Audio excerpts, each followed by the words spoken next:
ஒரு பெரிய மாநாடு, ஒரு 5 லட்சம் 10 லட்சம் பேரை கூப்பிட்டு அங்கே வந்துட்டு கொடியை வந்து அறிமுகப்படுத்தி கட்சி பேரை சொல்லி குழந்தைகள் நம்ம சொல்கிறோம். தேர்தல் வருது, சொன்ன பிறகு தேர்தல் நின்று தான் ஆகணும். நாம் எதிர்க்கிறது யாருக்குங்க? யாரை?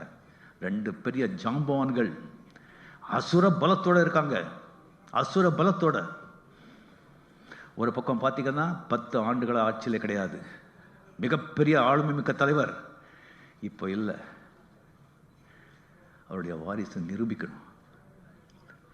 அவருடைய வாரிசு அந்த லெகசியை நிரூபிக்கணும். அந்த நிர்பந்தம், வாழ்வா சாபா அப்படி நிர்பந்தம், பணபலம், ஆளுபலம், கட்டமைப்பு,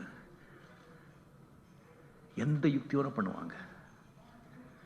அவங்கள சந்திக்கணும். இன்னொரு பக்கம் ஆட்சி கையில் வச்சுக்கிட்டு, அந்த குபேரனோட கஜானாவே கையில் வச்சுக்கிட்டு